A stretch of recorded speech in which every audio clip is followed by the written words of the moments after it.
सबको जय मसीह की। इस मसीह के नाम में एक बार फिर से परमेश्वर का धन्यवाद करते हैं।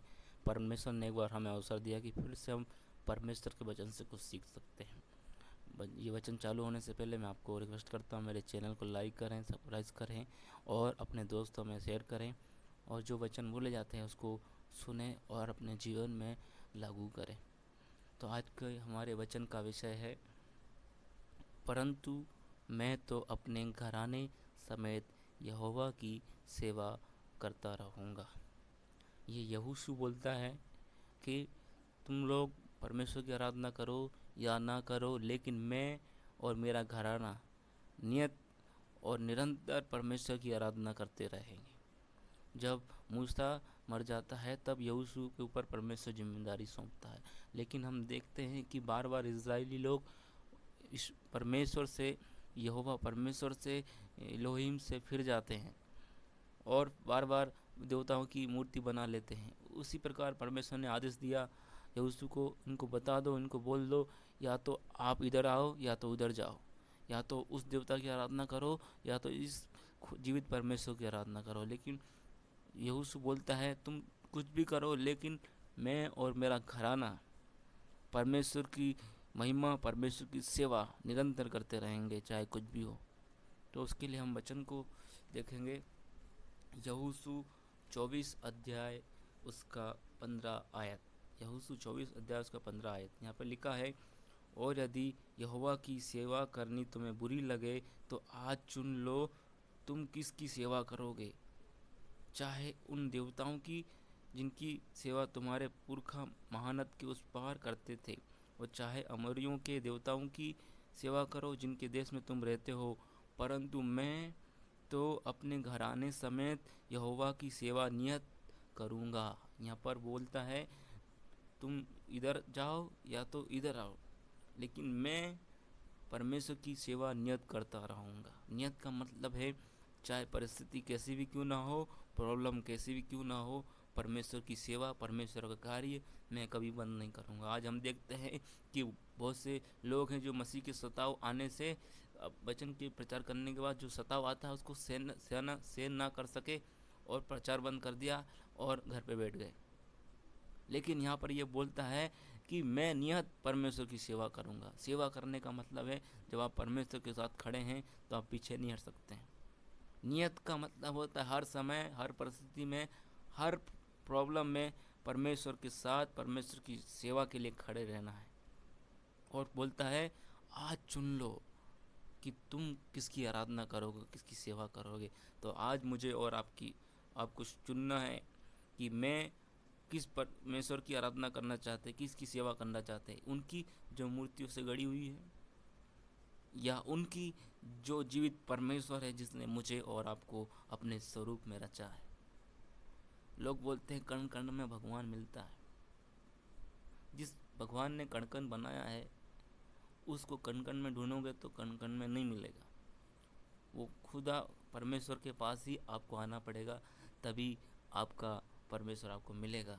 हम जीवन में गलत चुनाव कर लेते हैं, किसी पंडित या किसी बाबा के भकाव में आ जाते हैं कि परमेश्वर यहाँ मिलेगा, यहाँ करो, तीर्थ यात्रा करो, ये दान करो। फिर भी मैं कह सकता हूँ आपको अभी तक परमेश्वर नहीं मिला है, क्योंकि आप गलत जगह जा रहे हैं।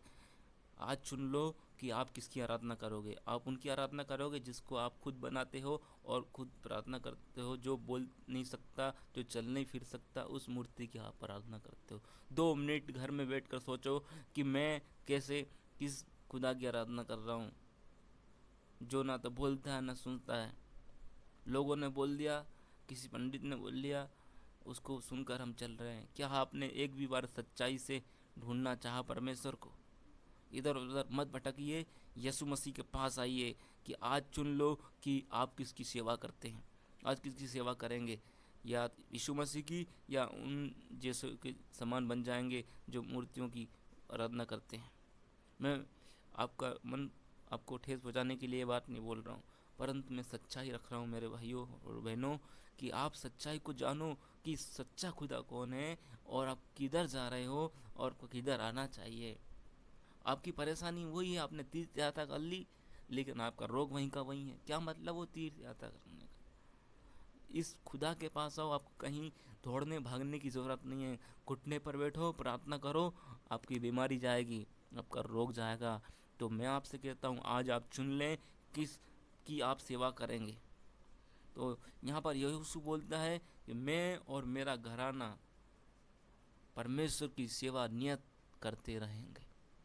परमेश्वर की सेवा नियत करना है। जो मसीह भाई बहन, मैं उनको बोल रहा हूँ कि चाहे कैसी परिस्थिति क्यों ना हो, आपको परमेश्वर की सेवा से पीछे नहीं हटना है। परमेश्वर बोलता है जो डरपोक हैं वो मेरे राज में प्रवेश नहीं कर पाएंगे। डरपोक कैसे हैं? जो परमेश्वर की सेवा से डरते हैं, परमेश्वर के दुख आने से उस सेवा से हट जाते हैं। तो मसीह व्यक्ति कब परखा जाता है? जब दुख में आता है, पीड़ा में, तकलीफ में जाता है, और जब वो उसमें बना रहता है, उसमें से जब बाहर निकलता है, वे सोने के समान खरा निकलता है। हम देखते हैं पौलुस की यही स्टेटमेंट जब वो कहता है प्रेरित का 20 अध्याय में, वो इस प्रकार से बोलता है कि जब परमेश्वर ने उसको चुना तो उसके शब्द क्या हो गए, और उसने शब्द पवित्र आत्मा के द्वारा क्या बोला। प्रेरित के काम 20 उसका 24, परंतु मैं अपने प्राण को भी कुछ नहीं समझता कि उसे प्रिय जानूं, वरन यह कि अपनी दौड़ को और उस सेवा को पूरा करूं जो मैंने परमेश्वर के अनुग्रह से सुसमाचार पर गवाही देने के लिए प्रभु यीशु से पाई है। ये वचन आज हम पढ़ते हैं तो आज हमारे लिए है। हम इधर और उधर भटक रहे थे, लेकिन किसी ने हमें वचन सुनाया और परमेश्वर की सच्चाई को हम जाने और परमेश्वर के पीछे हो लिए। तो आज वही सेवा जो पौलुस को दी थी, हमें भी दी है कि हम अपनी बुलाए जाने को समझे, हम अपने मार्ग को समझे कि हम किधर चल रहे हैं। आज हमें चुन लेना है कि आप किसकी सेवा करेंगे, आप कैसी परमेश्वर की सेवा करेंगे। दुख उठाकर परमेश्वर की सेवा करेंगे या आशीष ब्लेसिंग के पीछे भागेंगे। कुछ लोग सिखाते हैं आशीष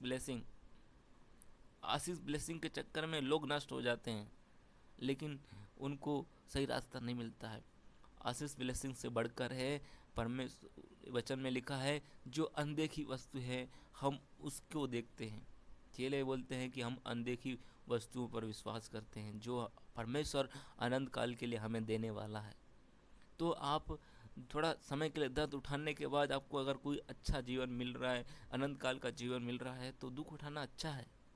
परमेश्वर एक भी जगह ऐसा नहीं करता है कि आपको दुख नहीं उठाना पड़ेगा। परमेश्वर के हर एक समाचार में, यीशु मसीह के हर एक मैसेज में बोला है, मेरे पीछे आओ, क्रूस उठाओ और अपनी बातों का इनकार करो और परमेश्वर के पीछे हो लो।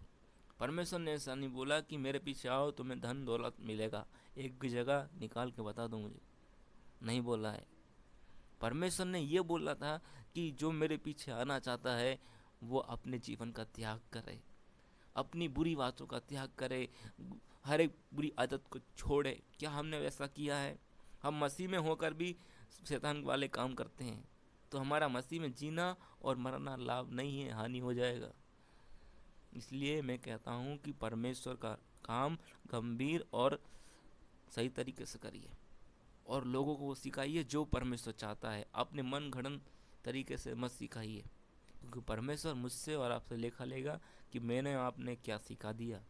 हम खुद सही सिखाते नहीं है और फिर बोलते हैं परमेश्वर ये लोग आपको जान नहीं रहे हैं।